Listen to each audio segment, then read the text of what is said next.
भक्तगणों, आज आपको स्वयं देवी भागवत पंचम स्कंद में रक्तबीज का वध और निशुभ का युद्ध क्षेत्र के लिए प्रस्थान, यह कथा देवी भागवत में सुनाऊंगा। आप इसको ध्यान से सुने और इस चैनल को लाइक करें, सब्सक्राइब जरूर करें। सुनिए। ब्यास जी बोले, ही राजन, किसी समय शंकर जी ने उस दानव रक्तबीज को यह बड़ा ही अद्भुत वर दे डाला था। मैं उससे बता रहा हूं, आप सुनिए। उस दानव के शरीर से जब रक्त की बूंदें पृथ्वी पर गिरती थी, तब उसी के रूप तथा पराक्रम वाले दानव तुरंत उत्पन्न हो जाते थे। भगवान शंकर ने उससे यह बड़ा ही अद्भुत वर दे दिया था कि तुम्हारे रक्त से असंख्य महान पराक्रमी दानव उत्पन्न हो जाएंगे। उस वरदान के कारण अभिमान में भरा हुआ वह दैत्य अत्यंत कुपित होकर कालिका समेत अंबिका को मारने के लिए बड़े वेग से रणभूमि में पहुंचा। गरुड़ पर विराजमान भीष्मी शक्ति को देखकर उस दैत्येंद्र ने उन कमल नयनी देवी पर शक्ति बर्छी से प्रहार कर दिया। तब उस शक्तिशालिनी भीष्मी शक्ति ने अपनी गदा से उस प्रहार को विफल कर दिया और अपने चक्र से महान असुर रक्त बीज पर आघात किया। उस चक्र के लगने पर रक्त बीज के घायल शरीर से रक्त की विशाल धारा बह चली, मानो वज्र प्रहार से घायल पर्वत के शिखर से गेरू की धारा बह चली हो। पृथ्वी तल पर जहां जहां रक्त की बूंदें गिरती थी, वहां वहां उसी के समान आकार वाले हजारों पुरुष उत्पन्न हो जाते थे। तदंतर इंद्र की शक्ति इंद्र ने क्रोध में भरकर उस महान असुर रक्तबीज पर वज्र से आघात किया, जिससे उसके शरीर से और रक्त निकलने लगा। तब उसके रक्त से अनेक रक्तबीज उत्पन्न हो गए, जो उसी के समान पराक्रमी तथा आकार वाले थे। वे सब के सब शस्त्र संपन्न तथा युद्धमत थे। ब्रह्मा जी ने कुपित होकर उससे ब्रह्मदंड से बहुत मारा और देवी महेश्वरी ने अपने त्रिशूल से उस दानव को विदीर्ण कर दिया। देवी नारसिंह ने अपने नखों के प्रहार से उस महान असुर को बीध डाला। देवी वाराही ने क्रुद्ध होकर उस अधम राक्षस को अपने तुंड प्रहार से चोट पहुंचाई और भगवती कुमारी ने अपनी शक्ति से उसके वक्षस्थल पर प्रहार किया। तब वह दानव रक्तबीज भी क्रुद्ध होकर अलग अलग उन सभी देवियों को तीखे बाणों की घोर वर्षा तथा गदा और शक्ति के प्रहारों से चोट पहुंचाने लगा। उसके आघात से कुपित होकर सभी देवियों ने बाणों के प्रहार से उसको बीध डाला। भगवती चंडिका ने अपने तीक्ष्ण बाणों से उसके अस्त्रों को काट डाला और अत्यंत कुपित होकर वे अन्य बाणों से उस दानव को मारने लगी। अब उसके शरीर से अत्यधिक रक्त निकलने लगा। उस रक्त से उसी रक्त बीज के समान हजारों वीर उत्पन्न हो गए। इस प्रकार उस रुधिर राशि से उत्पन्न रक्त बीजों से सारा जगत भर गया। वे सब कवच पहने हुए थे, आयुधों से सुसज्जित थे और अद्भुत युद्ध कर रहे थे। उन असंख्य रक्त बीजों को प्रहार करते देखकर देवता भयभीत, आतंकित, विषादग्रस्त और शोक संतप्त हो गए।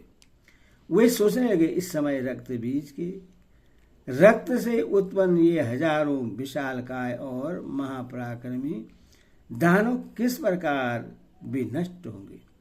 वहां रणभूमि में केवल भगवती चंडिका है और उनके साथ में देवी काली तथा कुछ मार्तिक आए हैं। केवल इन्हीं देवियों को मिलकर सभी दानवों को जीतना है। यह तो महान कष्ट है।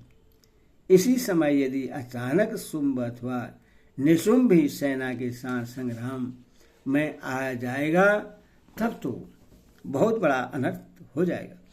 ब्याज बोले, राजन, इस प्रकार जब सभी देवता भय से व्याकुल होकर अत्यधिक चिंतित हो उठे तब भगवती अंबिका ने कमल सदृश नेत्रों वाली काली से कहा, हे चामुंडी, तुम शीघ्रतापूर्वक अपना मुख पूर्ण रूप से फैला लो और मेरे शस्त्राघात के द्वारा रक्त बीज के शरीर से निकले रक्त को जल्दी जल्दी पीते जाओ। तुम दानों का भक्षण करती हुई इच्छानुसार युद्ध भूमि में विचरण करो। मैं तीक्ष्ण बाण, गदा, तलवार तथा मुसलों से इन दैत्यों को मार डालूंगी।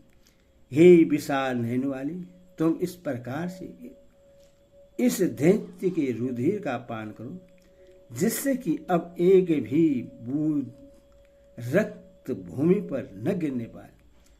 तब इस ढंग से भक्षण किए जाने पर दूसरे दानव उत्पन्न नहीं हो सकेंगे। इस प्रकार उन दैत्यों का नाश अवश्य हो जाएगा। इसके अतिरिक्त दूसरा कोई उपाय नहीं है। अब मैं इस दैत्य को मारूं तब तुम शत्रु सारूपी इस कार्य में प्रयत्नशील होकर सारा रक्त पीती हुई शीघ्रतापूर्वक इसका भक्षण कर जाना। इस प्रकार दैत्य वध करके स्वर्ग का सारा राज्य इंद्र को देकर हम सब आनंद पूर्वक यहाँ से चले जाएंगे। ब्यास जी बोले, भगवती अंबिका के ऐसा कहने पर प्रचंड पराक्रम वाली देवी चामुंडा रक्त बीज के शरीर से निकले हुए समस्त रुधिर को पीने लगी।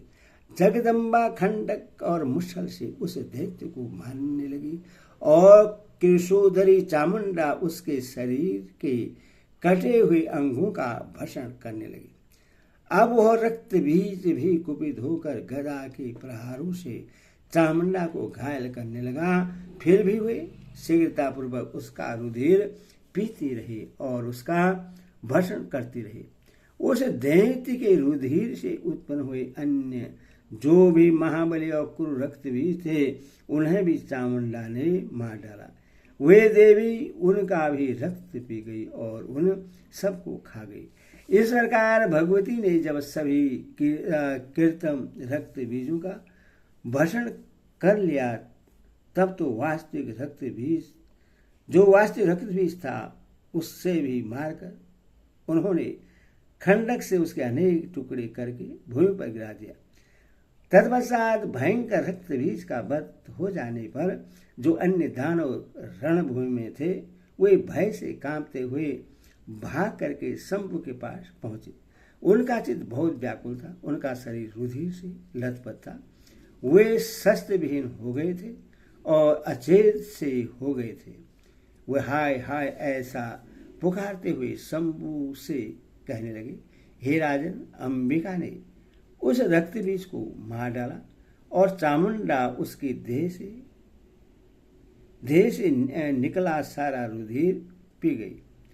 जो अन्य दानव वीर थे उन सबको देवी के वाहन सिंह ने बड़ी तेजी से मार डाला और शेष दानवों को भगवती काली खा गई। हे राजन, हम लोग आपको युद्ध का वृत्तांत तथा संग्राम में देवी के द्वारा प्रदर्शित किए गए उनके अत्यंत अद्भुत चरित्र को बताने के लिए आपके पास आए हुए हैं।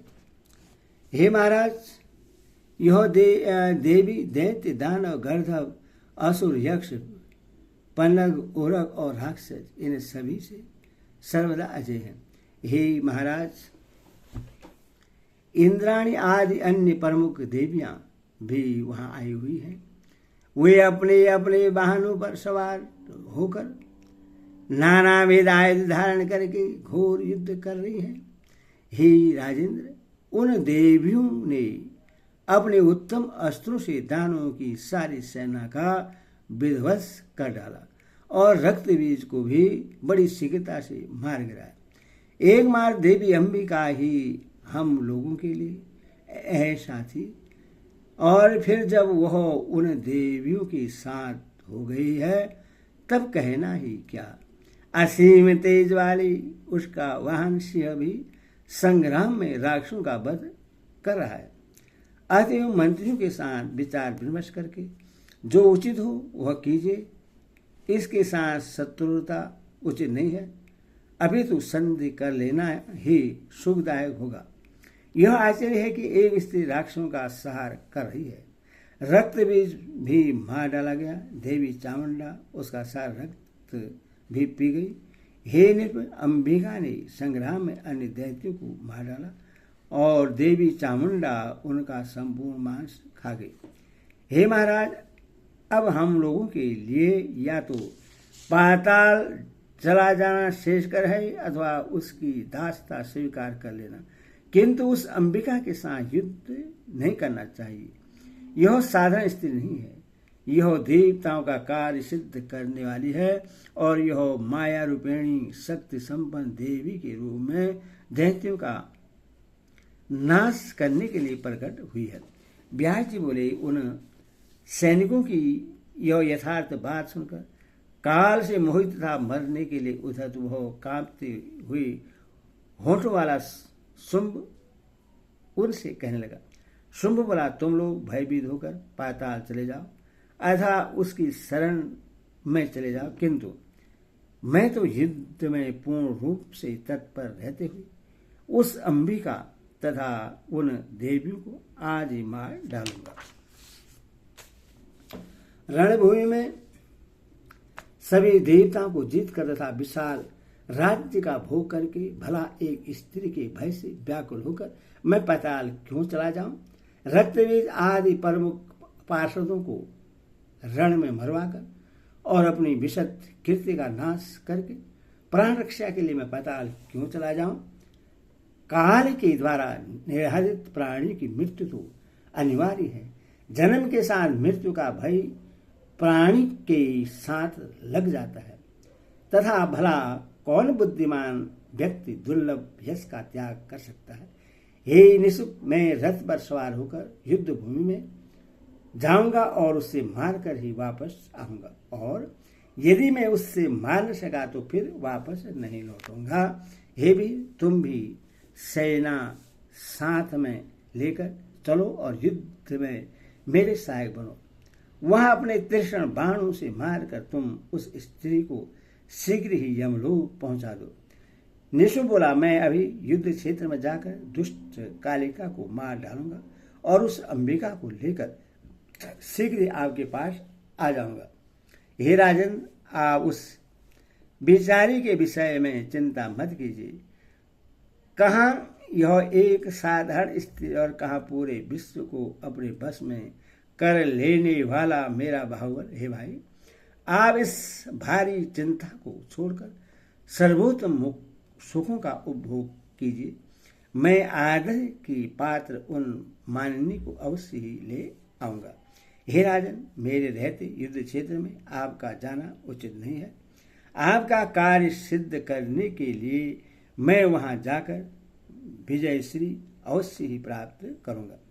व्यास जी बोले, बड़े भाई शुंभ से ऐसा कहकर अपने बल पर अभिमान रखने वाले छोटे भाई निशुंभ ने कवच धारण कर लिया और अपनी सेना साथ में लेकर एक विशाल रथ पर आरूढ़ हो स्वयं अनेक विध आयुध लेकर वह पूरी तैयारी के साथ तुरंत बड़ी तेजी से युद्ध भूमि को ओर चल दिया। उस समय मंगलाचार किया जा रहा था और बंदीजन तथा चारणी उसका यशोगान कर रहे थे। बोलो भक्ति माता की जय।